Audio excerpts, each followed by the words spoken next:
Good evening, ladies and gentlemen, and welcome to our next instalment of National Young Writers Month. I'm Josiah Lollam, an associate producer at Express Media.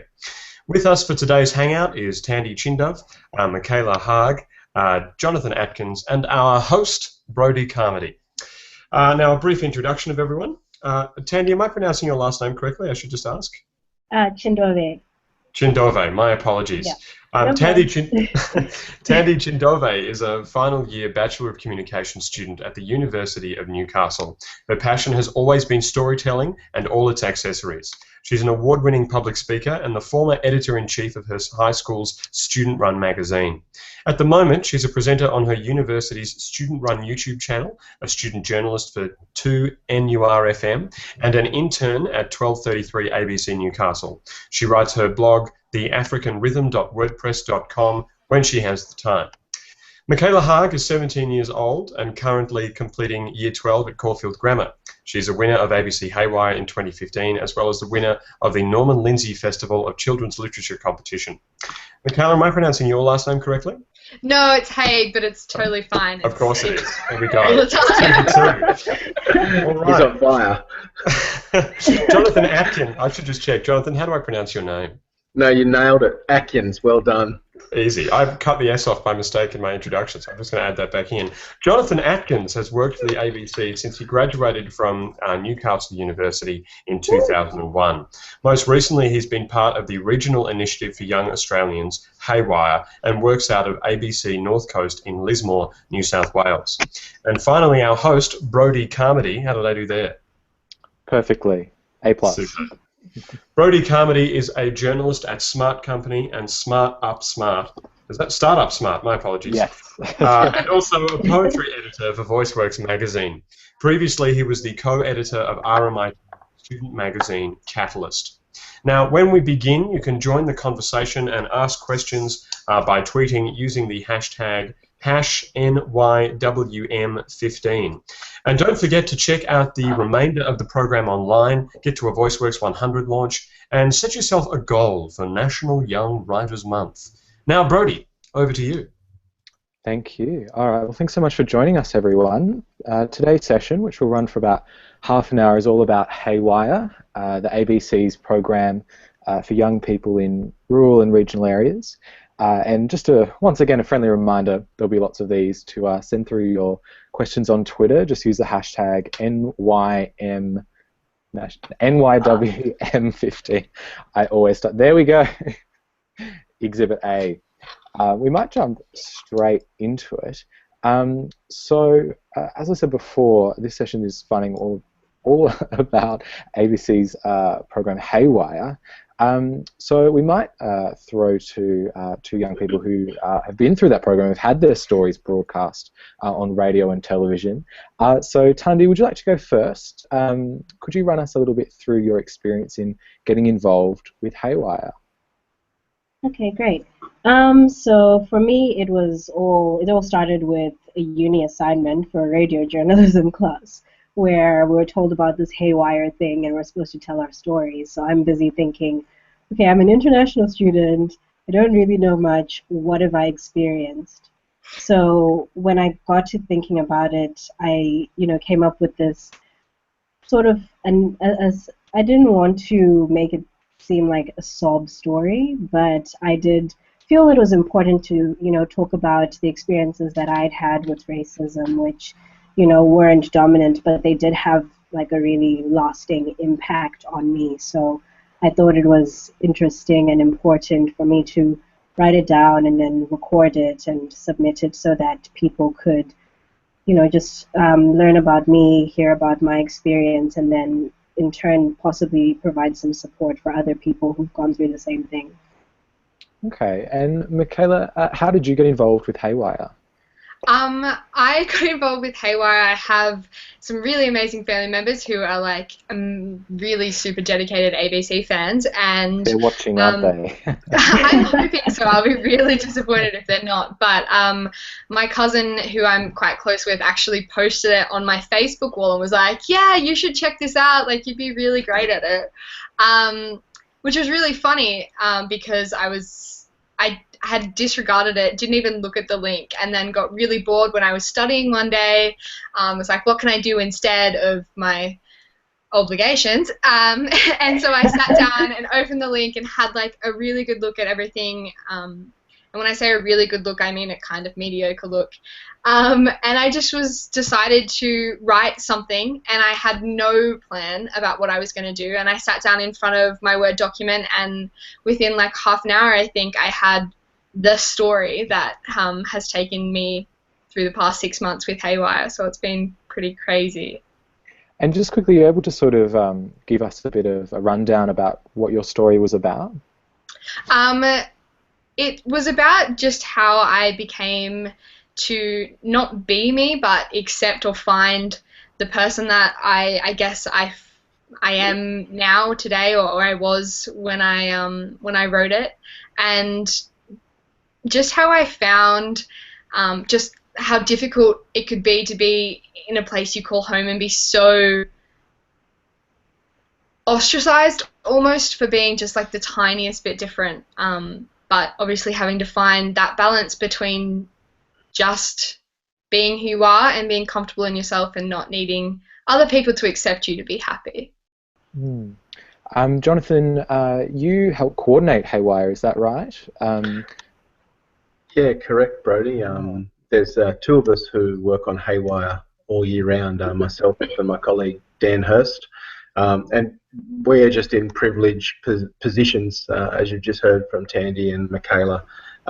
They're extraordinary young people from different parts of regional Australia with stories to share, and they had the courage to share their stories through Heywire, whether it be by an assignment forced onto them by their lecturer or inspiration from their family members. We receive roughly, around 700 entries a year from all across Australia, from Broome to Bendigo to Bundaberg in Queensland. Michaela, she wrote her story from Lake Cargelligo in outback New South Wales, and Find it on a map, I dare you.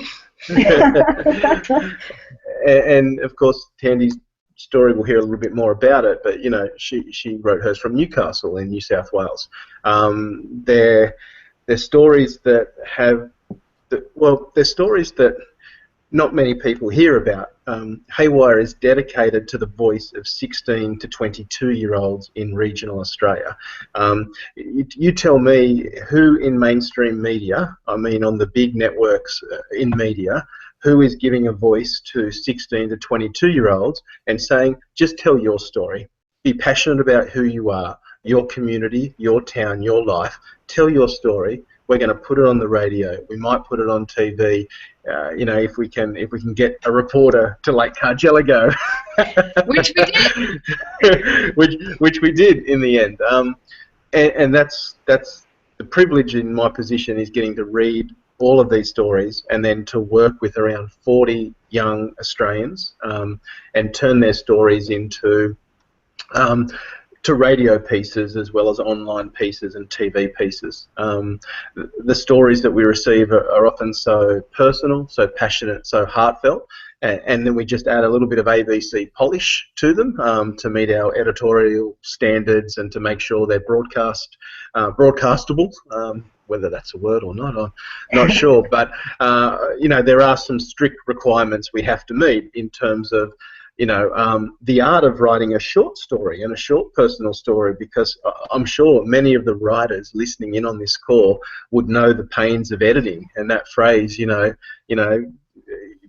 cutting the words from my baby, and having to adjust and get it right and polish, and it's such a hard conversation to have with young passionate people about their stories. But for example, we take 400-word personal stories. That's what will make a really good radio or TV piece for the length to be 400 words. And a lot of people, I'm sure Michaela, as we know, is an award-winning writer, could probably dabble on for 4,000 words if we wanted to. But turn 4,000 words into a radio piece and you're going to lose your audience. So being able to tell a story in 400 words is a real art form, and something that both Thandi and Michaela did very, very well. So, Michaela, you mentioned before that you actually had a journalist come up to your hometown. I'm not even gonna pretend to Okay. be able to pronounce it. Look, I just wanted to ask you. Yeah, so your story was that broadcast on radio or on television? And yeah, what was it like to see your story put out into the world? I had a radio piece and a television piece. We did the radio, we did them separately, so we actually did the radio one at Lake, but the recording of it completely messed up and I ended up having to do it again, but I was really fortunate to be able to make it into like a really short film piece. We worked over 2 days and it rained the entirety of one day, so we lost that. But I had the most amazing producer and he was so happy to work with whatever it was that he'd been told and what was realistic for us to achieve. And no, he was really lovely, but it was such a surreal experience to be doing things that I do every day and to have like a camera right behind my head, like watching what I was doing, as well as having like heat lamps and stuff sat around in like my dad's old work shed. It was so peculiar because it just seemed so out of context. But it was wonderful and it was so weird. I remember the day that Heywire was officially announced. I had a call with ABC that morning and I was almost dreading seeing the video because I was so scared of what it was going to have turned out like. And when I watched it, I remember crying and being so grateful that it had stayed so true to what I had produced in the beginning. And yeah, that was actually one of my favorite things I think about the Heywire experience, is that I was expecting my story to come in as mine and leave as someone else's, and I was really worried about that. But I actually think my story probably only changed maybe 3 or 4 words, which was amazing. It was so great to actually have people see what I had to say. So yeah, it was great. No, it's super important coming from a regional area myself. You know, we don't often get to see what life is like for people who don't live in Sydney or Melbourne, let alone a capital city. Thandi, I just wanted to quickly throw to you. You're studying at the moment. Have you always wanted to be a journalist, or is this sort of a little side project? Have you got your thumbs in number of pies? No, I think I had a bit of an epiphany when I was 16 because my mom's done a lot of media work, so I kind of grew up, you know, seeing her with a microphone and, you know, photographers and everything. So, you know, journalism's, I'm pretty sure it's something that I've always wanted to do. I'm kind of weird in that I've always wanted to do something where I can be heard and where I can be seen and where I can tell a story, but at the same time I'm like, no one look at me. But no, it's a lot of fun. Okay. And what did you learn from putting your story to air? What was sort of the main thing that you learned? If you have to sort of, like, I'm sure there's lots that you learned, but yeah, what was the sort of one experience that you would take away from it all that would sort of really set you on the path to, as you say, be a journo? I guess the main thing was just not being afraid to tell my story, because I remember I was actually, when I was making the story, just even when I just thought of it as an assignment, I was really worried that, you know, I was going to, I don't know, defame the country and people were going to get angry and, you know, I had this feeling in the back of my head that I was going to be deported or something. But I guess it was just sucking it up and saying, do you know what, this is an important story and this is really important to me, and just saying, you know what, sometimes you need to tell a story that's going to make people uncomfortable and that's going to bring things into perspective, because if you don't tell them, then everyone's going to be thinking that things the way they are just fine, whereas there's so much going on under the surface which also needs to be addressed. Okay. And your story was about experiencing racism. Could you tell us a little bit about in a little bit more detail what your story was about, and whether it went on TV or radio?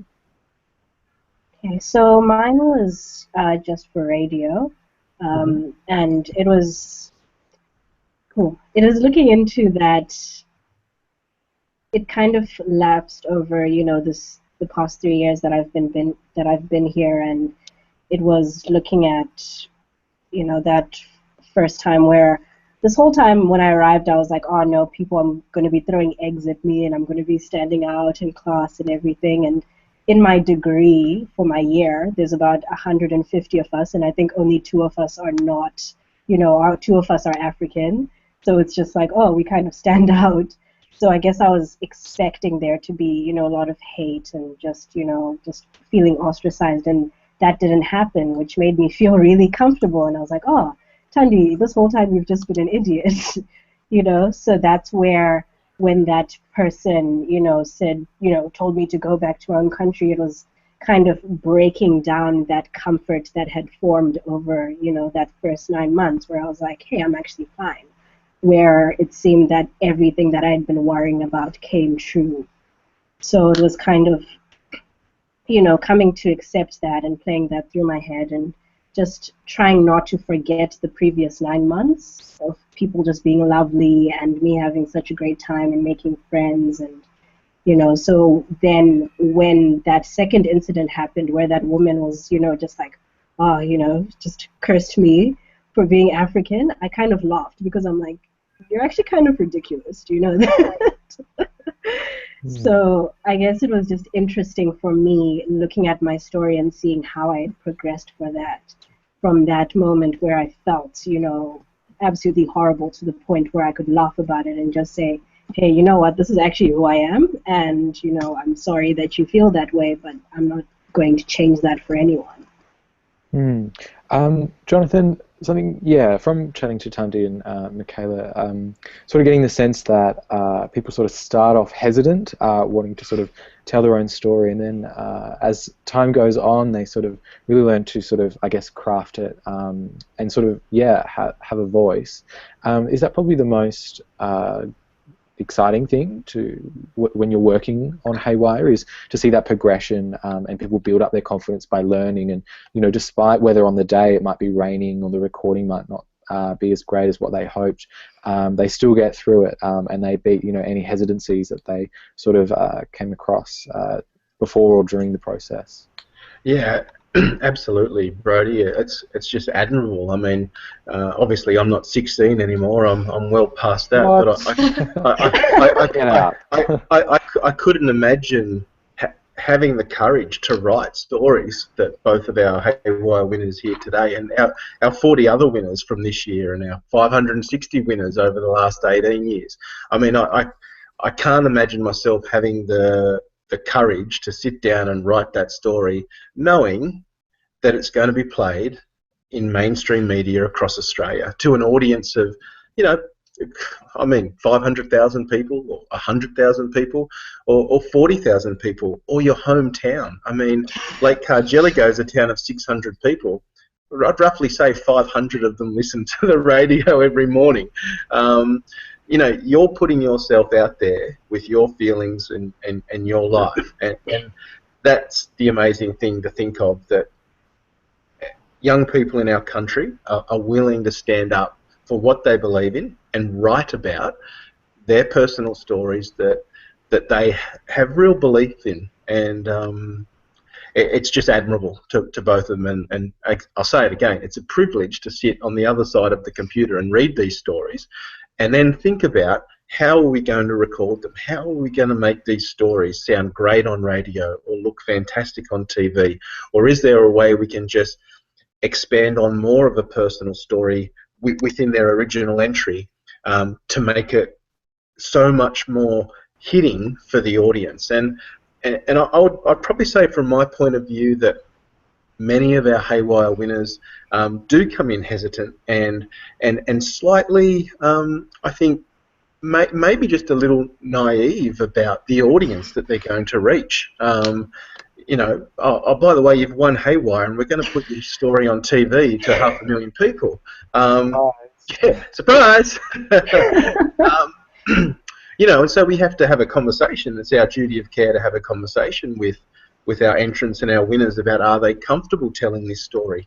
as well as are they proud to tell the story. So, I mean, it's just such a joy to work on it. And just to elaborate a little bit more on both our winner stories. So Michaela spoke earlier about the wonderful Luke Wong from ABC Central West in New South Wales, an ABC Open producer who travelled, I don't know, 5 hours. A while.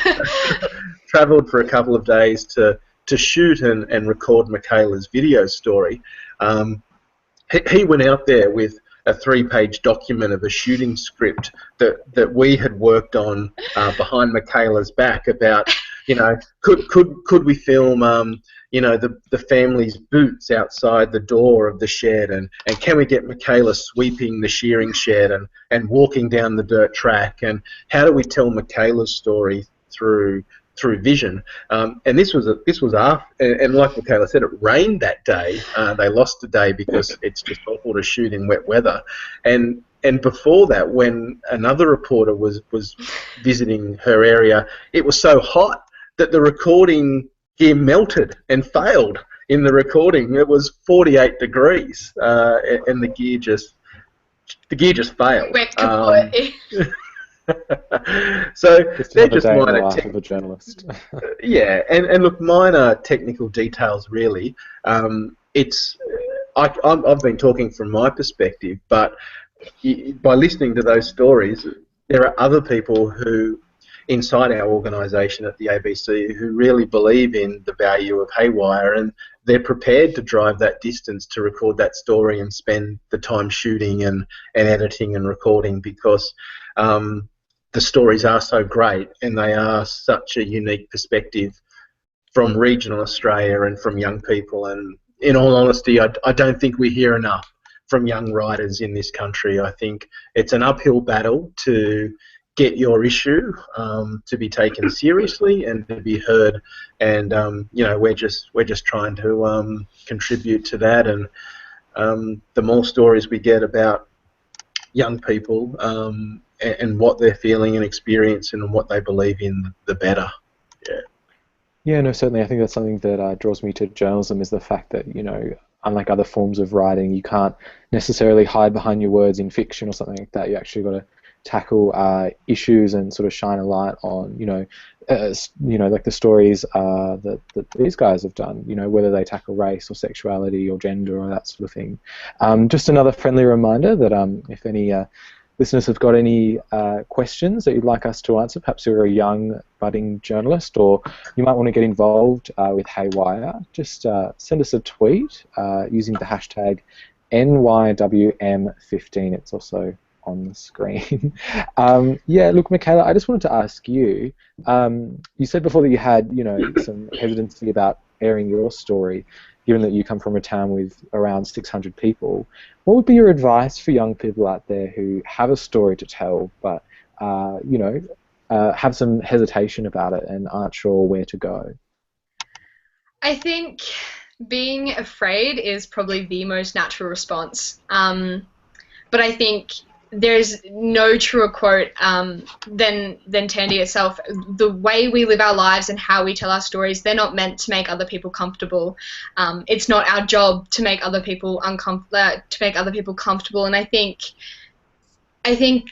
putting people in positions where they do have to question the way they think and the way they act and the way they interpret the world around them is super important.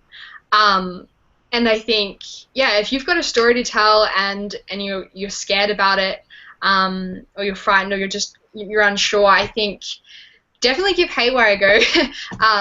The people that we worked with, Dan and Jono especially, were so supportive throughout the entire thing. But if you have other means of doing it, there is no prouder moment that I have had in the past 17 years than producing something that was brutally honest and 100% me. And the amount of people that have come up to me and said, I've seen what you've done, I've seen what you've been doing, and everything to do with Heywire, thank you, or I can't believe it, or and the amount of people who I've barely ever spoken to. I mean, I live in Lake, but people that I've had nothing to do with, that have made the time, the effort to come speak to me about it, because they're so in awe and they're so excited for something new and fresh and for something that is a little bit different. I think people hunger and thirst for change, especially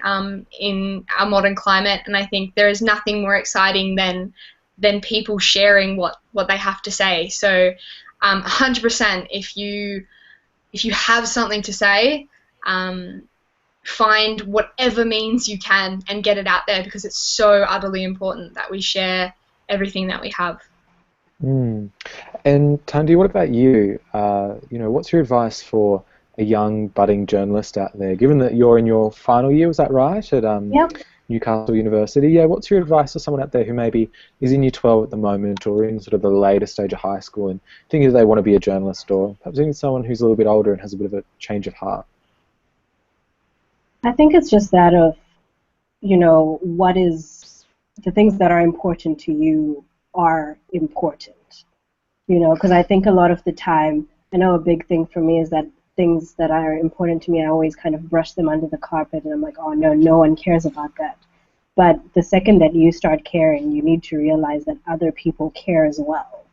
And, they may not fully get to enjoy the opportunity of getting to hear that story or to be represented unless, you step up and you write that story, you do the research or you ask questions, because then it starts a conversation with people. And I guess that's one thing that I think Heywire does so well, in that you start conversations about people. I mean, I learned so much from so many of the other, winners about, diabetes and, all these amazing things that I had never even thought were a thing. So I guess it's that even if it's the littlest thing about you, by putting that out there, you can actually, change a lot more than you ever would have thought you were capable of. Yeah, no, some great advice there. I just wanted to quickly throw to you, Jonathan. How can someone get involved with Heywire? And what sort of applications are you looking for? Just give people a little bit of confidence that what they're putting to paper, is what you're after. Yeah, well, the vital stats are, live outside the big cities of Australia. So, not in Melbourne, Brisbane, Sydney, Perth or Adelaide. Be between 16 and 22 years of age. And the competition closes on the 16th of September this year. So there's plenty of time to pen your work and think of an idea and really put in a great entry. 400 words, or it could be words and some photography, or a 3-minute video, or a 3-minute piece of audio. But really stick to that 400 words, that story. And the best description I could say to entering a good story is, we'll follow the lead we've just heard about personal stories, but make sure it's about something you believe in and that it's your story. I mean, you could ask me, John, tell us a story about, encountering racism in Newcastle. I'm a 35-year-old white man. I've never encountered racism. That's, I can't tell that story. That's not my walk of life. Write what is you. That's all Heywire cares about. I know we're talking to probably some of the best writers in the country at the moment. We're not going to penalise you for a spelling mistake or a comma missing, or you should have put a full stop instead of a comma. That's not what Heywire is about. Heywire is about looking at interesting, diverse, personal, passionate stories from young people, and you need to find that fire and write about that. Keep it to 400 words, but that's what's important, nothing else. And so, have a look at the examples on the Heywire website, abc.net.au/Heywire, /winners if you want to see Michaela and Thandi's work from the years past, and a bunch of other winners. Go and read the winning stories, see what other people are right abouting. But even so, don't let that make your judgment. Write about what's important. Write about, from your heart and your perspective, because that's what we want to hear. Okay, great. All right. Well, thanks so much, everyone. Michaela and Thandi, was there anything else that you guys wanted to add? Any closing words of wisdom? I guess I would just say, just be brave. You know, I Yeah. think every time with these stories that are so close to our hearts, you know, there's so much around you and within you that at times can be telling you, no, don't tell your story, don't do this, don't do that. It's actually just saying to that voice, shut up, this is important, I need to say this. And then writing it down, you know, recording it, doing whatever you can to get that message out. Yeah, I agree with Thandi. I think the best things in my life in the past, like when was Haywire? Past, I don't know, everything's been a blur. The past, like, Michaela. yeah, the best things that have happened to me have come out of being afraid of doing something and stepping out of my comfort zone, and maybe even admitting I'm afraid and getting people to either help out or just telling myself that I can do it and that I should do it because I want to do it.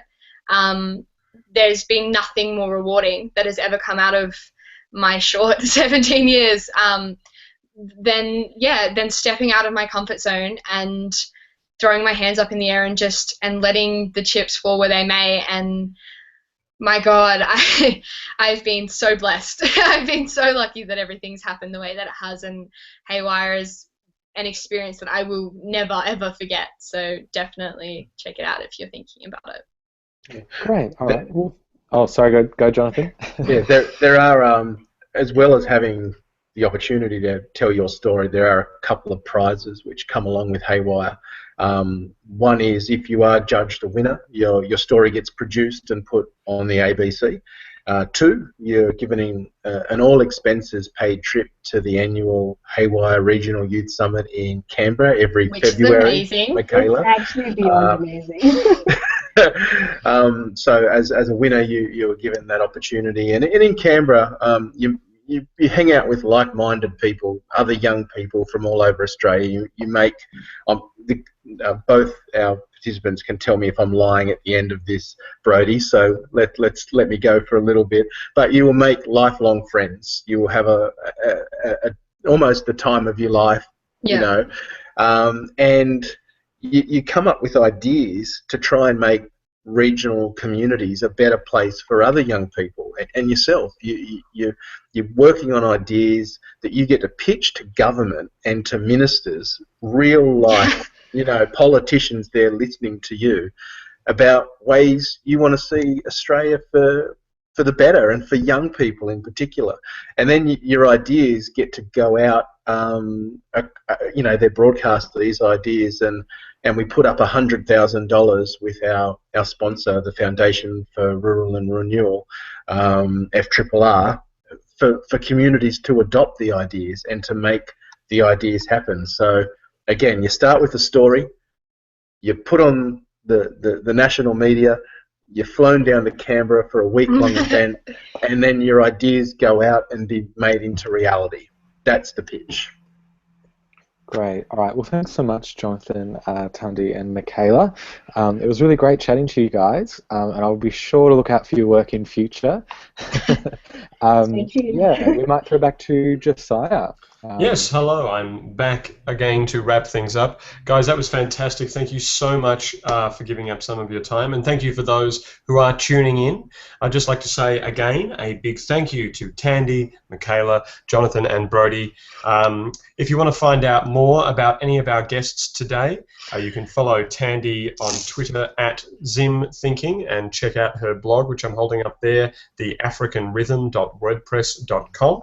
You can find out more about Broede Carmody by following him also on Twitter there, Broede Carmody, and check out his website, broede-carmody.com. And find out more about ABC's Heywire program, which I'm holding up here. They've got a Twitter account @Heywire and abc.net.au/Heywire. And if you'd like to see the award-winning work that Michaela and Thandi have produced, check out this link, abc.net.au/Heywire/winners. Hooray for my incredibly useful system of holding things up. Now, if you missed the beginning of our broadcast, the whole conversation is now on YouTube, so jump online and catch up. Express Media's National Young Writers Month is occurring throughout the month of June, both physically and virtually.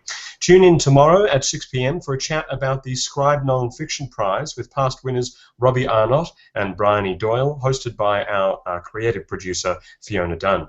In the meantime, keep up to date with the National Young Writers Month blog on the Express Media website, www.expressmedia.org.au. I forgot to make a little post-it there.